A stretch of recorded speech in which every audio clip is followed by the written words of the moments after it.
বাঘটার সামনে নীল আলোর মতো জ্বলে ওঠে।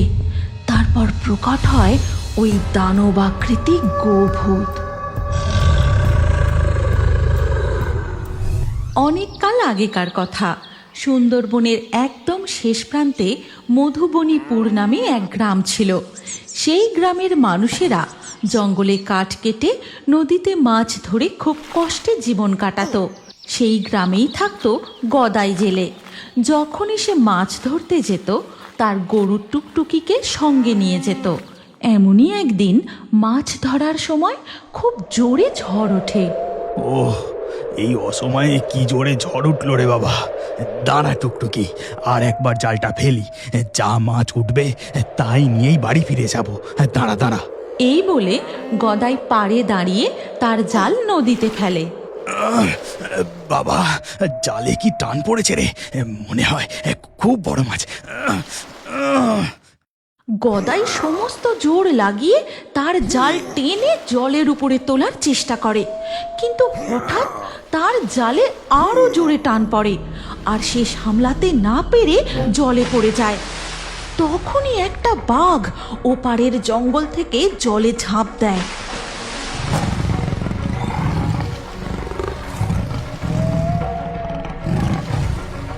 টুকটুকি পালা, বাঘ তুই এখান থেকে পালা। টুকটুকি টুকটুকি পালা, বাঘ। বাঘটা সাঁতার কেটে গদাইয়ের দিকে দ্রুত আসতে থাকে। তখনই তার গরু নদীর পাড় থেকে গলার দড়িটা গদাইয়ের দিকে ছুঁড়ে দেয়। তারপর সে গদাইকে টেনে পাড়ে তুলে আনে।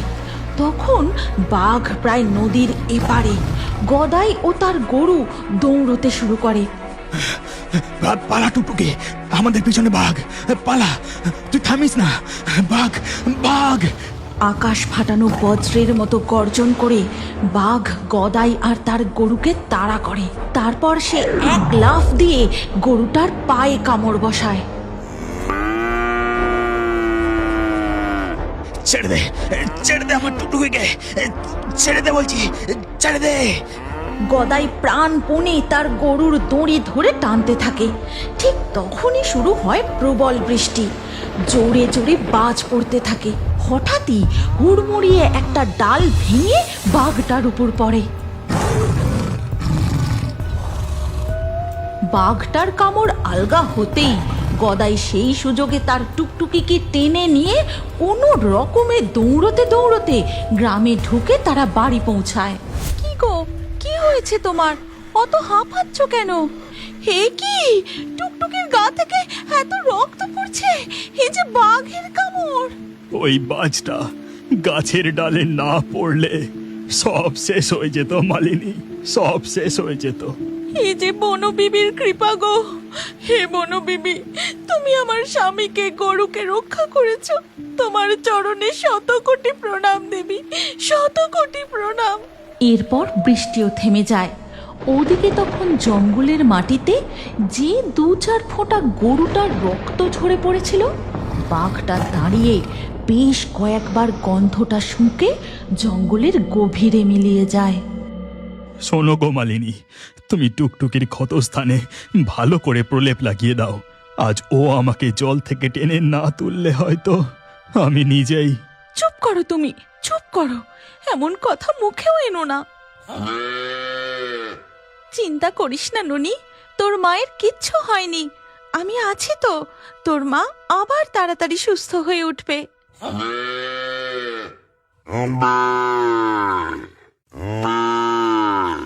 এরপর কেটে যায় বেশ কিছুদিন। টুকটুকি গরুও ধীরে ধীরে সুস্থ হয়ে উঠে হেঁটে চলে বেড়ায়, আর তার বাছুরও মন ভরে দুধ খায়। ঠিক তখনই হাঁপাতে হাঁপাতে রহিম ছুটে আসে। কি হলো রে রহিম, তুই এরকম হাঁপাচ্ছিস কেন? গদাই, আমি আমার গরুটাকে বাঁচাতে পারলাম না রে, তাকে যে আমার সামনে বাঘে টেনে নিয়ে গেল। হায় হায় হায়। শান্ত হও রহিম ভাই, শান্ত হও। এরপর থেকে সেই গ্রামে বাঘ ঢুকে একের পর এক গরু শিকার করতে থাকে। কখনো মাঠে ঘাস খেতে থাকা গরুদের টেনে নিয়ে যায়, বা কখনো রাতের অন্ধকারে গোয়াল থেকে। এক সন্ধ্যায় চায়ের দোকানে মন্টু চা খেতে খেতে চাওয়ালা গোপাল খুঁড়োকে বলে, জানো গোপাল খুড়ো, গ্রামের গরুগুলোকে ওই একটা বাঘই শিকার করছে। তার নাকি পিঠে একটা লম্বা কাটা দাগও আছে। বলিস কি রে? এই বাগদার কথা তো আগে কখনো শুনিনি।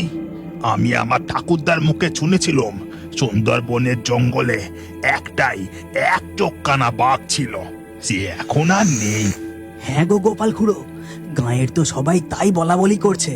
এই বাঘটার পিঠে ওই কাটা লম্বা দাগটা নাকি আগে ছিল না, কোনো দুর্যোগের কবলে পড়ে হয়তো হয়েছে। চায়ের দোকানে বসে মন্টুর কথা শুনে গদাই বুঝতে পারে যে ও আর অন্য কেউ না, সেদিনের ওই বাঘটা যার উপর ডাল ভেঙে পড়েছিল। গদাই কিছু বলে না, সে চায়ের দাম মিটিয়ে চলে যায়। এর পরের দিন সকালে মালিনী, চল টুকটুকি, কতদিন তুই বাড়ির বাইরে যাসনি, মাঠের ঘাস খাসনি, ঘরে উনুন জ্বালানোর কাঠও নেই।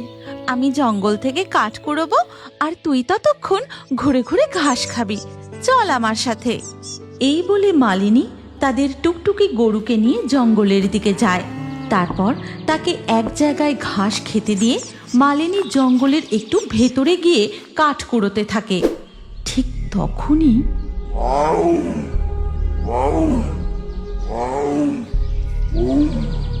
হে ভগবান, বাঘটা যে একদম কাছাকাছি কোথাও আছে, এবার আমি কি করি? মালিনী ধীরে ধীরে হাঁটতে থাকে। ঠিক তখনই বাঘটা বন থেকে বেরিয়ে তার সামনে চলে আসে।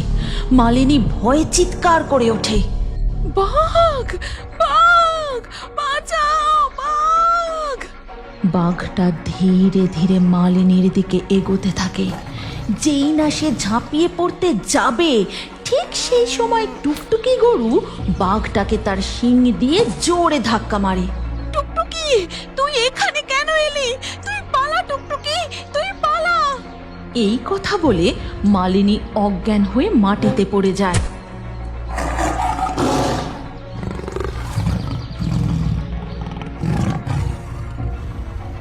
গ্রামের পাশের জঙ্গলে বাঘের গর্জন শুনে বেশ কিছু গ্রামবাসী মশাল জ্বালিয়ে জঙ্গলে ঢুকে বাঘটাকে তাড়ানোর চেষ্টা করে। তারপর সেখানে গিয়ে দেখে, এ কি গো, এখানে যে মালিনী কাকিমা অজ্ঞান হয়ে পড়ে আছে। বাঘটা মনে হয় আমাদের দেখে ভয়ে পালিয়েছে। কিন্তু এই রক্তটা কিসের গো? জঙ্গলের দিকে চলে গেছে। মালিনী কাকিমার গায়ে তো একটা আঁচড়ের দাগও নেই। এরপর মালিনী যখন তার চোখ খোলে, সে তার বাড়ির বিছানায় শুয়ে। আমার টুকটুকি, আমার গরু, তুই কোথায় গেলি? সে বাড়ি ফিরেছে, তুমি তাকে খেতে দিয়েছো? শান্ত হও গিন্নি, টুকটুকি যে আর নেই, সে তোমাকে বাড়ি ফেরানোর জন্য নিজে চলে গেছে। এরপর কেটে যায় বেশ কিছুদিন। গ্রামের গরুর উপর বাঘের উপদ্রব একদম কমে যায়। এমনটা তো হবার কথা নয়, বাগদা নিশ্চয়ই কিছুতে ভয় পেয়েছে। হ্যাঁ কাকা, তুমি একদম ঠিক ধরেছ।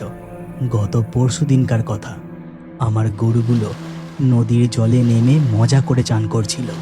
আমি দূরে একটা গাছের নিচে বসেছিলাম। এমন সময় বাঘটা নদীতে গরু দেখে জলে ঝাঁপিয়ে দ্রুত আসতে থাকে। গরুগুলো পালাতে না পেরে ভয় ডাকাডাকি শুরু করে। ঠিক তখনই জঙ্গলের ভিতর থেকে এক কালো মিশমিশে দানবের মতো গোভূত বেরিয়ে আসে। গরু দুটো জল থেকে উঠে নির্ভয়ে কালো দানবটার পিছনে দাঁড়িয়ে থাকে। বাঘটা ভয়ে জল থেকে পাড়ে না উঠে সে যেদিক থেকে এসেছিল আবার পালিয়ে যায়। আবার কেমন জন্তু এলো যে গরুদের রক্ষা করে? হ্যাঁ গো কাকা, আমি নিচের চোখে দেখেছি। এরপর রাতে গোপাল খুড়ো তার দোকান বন্ধ করে বাড়ি ফেরার সময় দেখে একটা বাঘ চুপিসারে বলাইদের গোয়ালের দিকে এগোচ্ছে। ঠিক তখনই বাঘটার সামনে নীল আলোর মতো জ্বলে ওঠে। তারপর প্রকট হয় ওই দানবাকৃতি গোভূত। গোভূতটা বাঘটার দিকে এগোতেই বাঘটা ভয়ে দৌড়ে জঙ্গলের দিকে চলে যায়। মন্টু একদম ঠিক কথা বলেছিল। ওই গোপুত্রটা গ্রামের গরুগুলোকে রক্ষা করছে। এরপর থেকে আর কোনোদিনও মধুবনী গ্রামের আশেপাশে বাঘ দেখা যায়নি। গ্রামের গরুগুলো নিশ্চিন্তে মাঠে ঘুরে ঘুরে ঘাস খায় আর নদীর জলে মন ভরে স্নান করে। এই গল্পের পরবর্তী পর্ব যদি তোমরা দেখতে চাও তাহলে কমেন্টে নেক্সট পার্ট অবশ্যই লেখো। আর আমাদের ফেয়ারি টুনস বাংলা ফেসবুক পেজটি এক্ষুনি ফলো করে নাও।